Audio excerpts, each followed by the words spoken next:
Fans back out here. Life in the building. Yeah, some life. But I look forward to it. It's been a while.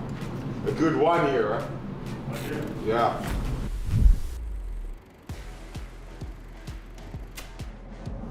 It was exactly 1 year ago today that the NBA and seemingly the entire world shut down due to COVID-19. Now, 365 days later, not only is basketball back in the Queen City, but some fans are back inside Spectrum Center as well. Tonight, 500 plus fans representing our first responders as they get to be the first to take in this very exciting Hornets team.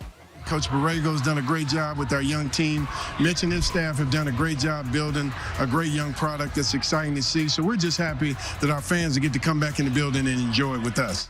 It is a game changer. I mean, without a doubt, fans coming back into this arena, it makes a world of difference. Healthcare heroes from Novant Health, thank you for all the hard work and sacrifice that you've put in over the past year. It is because of you that we are able to be here tonight. We just want to say we appreciate everything y'all do to keep us safe, and we hope y'all enjoy the game. Thank you. I am so happy to report that the Hornets have a completely healthy roster for tonight's game. Cody Zeller and Devontae Graham are back. Devontae leaves it for PJ. Oh, wonderful two-man game. Hornets trying to get the lead back. Devontae. You betcha. Welcome back, my friend. Devontae Graham, the final shot of the third quarter, and the Hornets with a lead and some confidence. My mindset was just get back healthy. You can't be out there on the court hurting in this league. You know, guys are too good. And, you know, if you're 80%, you're hurting the team, and hurting myself. So I just wanted to get back to being healthy and playing. Tied at 90. Mihailuk. No, he's not going to. Oh, my goodness. Oh, how did that happen? Hand off Terry Rozier. He'll pull the trigger on a three. Got it to go. Plus another foul. How about that? 3 minutes to play. Mihailuk. Oh, man. Rozier off balance. Score the goal! And a foul! Terry Rozier getting scary down the stretch. 5 points in the entire first half. He's had 5 here in the fourth quarter. Rozier pulls the trigger on a left wing three, rattles it home. He is on fire here. First time with fans back in the building. And the Charlotte Hornets give them a sight to see. A Hornets victory. Good job. Put it in the box. Put it in the box. We move forward. Hey, we're 500.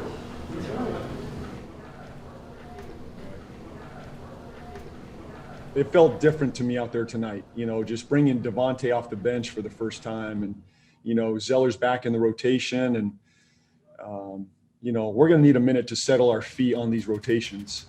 When you're on the bench, you see the game different than being out there live action. So, you know, just trying to do those little things, you know, telling guys what I see, what I think they can do. Down, Lee. Yes, sir, my boy. Yes, sir, my boy. Yes, sir. And motivating them, encouraging them. Kind of been like a player coach for us, trying to coach us through different situations and giving us his input. I mean, he's a great teammate, great leader for us. 500 fans allowed into the building on Thursday when the Hornets beat Detroit, and now, Dell, 3,000 fans allowed in the building. A sight for sore eyes for everybody, especially these guys behind me on the floor. I know they're super excited to have fans in the building. They want to put on a show for the fans here tonight in Spectrum Center. I'm super excited. I mean, it's tough to explain how excited I am, to be honest. It feels like somewhat normal. It's a step towards normalcy. Just to finally be able to see live professional basketball. For the first time all season, there is a paid attendance at Spectrum Center. Yes, the Hive is alive once again, and tonight they'll see if their Hornets can make it 3 straight wins. It is my privilege to say, Buzz City, welcome back to Spectrum Center. Over the top, Hayward, extra pass corner, Rozier for 3, got it. Looks like the Hornets have an extra gear that the Raptors don't have so far early in the game. You're right. LaMelo Ball, a 3. Oh, another 3 for LaMelo. The locals getting their first up close and personal view of the rookie, and they're loving what they're seeing so far. It's night and day. I think that everyone, even when there was only that 500 fans on the very first day that we allowed people in, made such a massive difference. You could hear it, you could feel it in your bones. There was a sense of urgency that we hadn't seen all season long. Ball quickly across the midcourt stripe, finds Graham in the corner. Graham, transition three is good. Devontae! Again! There's your record! The 11th three of the quarter! Great to have people there. It felt like the arena was packed because we were so used to it being empty. I mean, just those 500 people. And then the next game, we had to have even more. The fans were great. They were excited to be there. Definitely brought us some energy. And I felt like we played well with them in the building. Pass in traffic picked off by PJ. Oh, fancy dribbling PJ. LaMelo. How did he do that? Most guys would have had vertigo. Ha ha. The Hornets dominated this game. Hornets led at 1 point by 27 points. They ended up winning it by 10, 114-104 the final score. Devonte Graham, it was his second game back. He had 17 points, including 5 threes. What is it like having him back out there? No, yeah, it's definitely fun to have him back. I mean, he can shoot it from anywhere, so it definitely helps my game a lot. And just helps the whole team, so Devonte a great player. The Hornets have their sights set on a season-high tying 4-game win streak as they welcome the Sacramento Kings into Spectrum Center, as well as, once again, several thousand Hornets fans.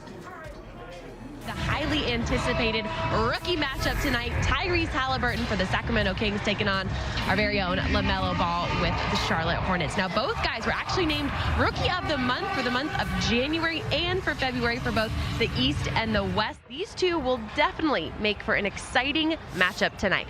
Let's play some basketball. Final game of this 3-game homestand. Buddy Hield escapes, knocks home his first 3.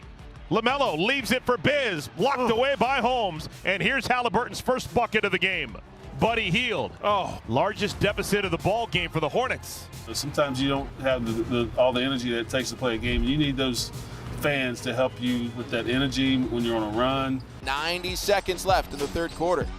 They cut into the deficit. Graham, 4-3, yes sir! You could hear them starting to build up as the comeback started to happen, and you could see the energy on the floor really reciprocate. It was special. Rozier has Hayward underneath. They feed him. Hayward goes up for the lay-in. Yes, and it's all even now. 3 minutes remaining, and the thousands in attendance rise to their feet. The Hive is alive. The players have been seeing that a little bit when they travel to away games. So it's a big deal, and I know the players are really, really grateful that fans can come back in. Devontae! Oh yeah, I love it! His 4th 3-pointer of the game! Batted around. Gordon Hayward, one man to beat. Punches it on top of Fox! Hum diddly dee! And Gordon Hayward a free throw to give the Hornets a 2-point lead. Closing in on the 1-minute mark. Buddy Hield ties the ball game, and the Hornets call timeout. Kings, the worst defensive team in the NBA statistically. See if the Hornets can take advantage. They go to Hayward right away. Jump stop in the lane. Throws it out to Rozier. Catch and shoot 3 on the way. Yes, sir! And that'll do it. Hornets win it. The Queen City wears the crown tonight. 122-116 over the Sacramento Kings. Anytime you can get 4 wins in a row, I think we're at 4 straight wins now, and that's an accomplishment in itself for our young group, and we just want to continue the momentum. And I look forward to going on the road with this team. This team likes to be on the road. We like, the bunker mentality. So I expect us to fight on the road, compete on the road, and come out of there a better team. I ain't even packed yet.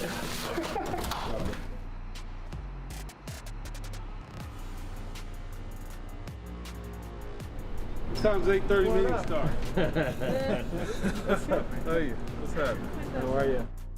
Coach, thank you so much for your time. Busy. The games keep coming. Second game of a back-to-back. Not much time to get ready for the defending champs. How are back-to-backs treated within your organization this year?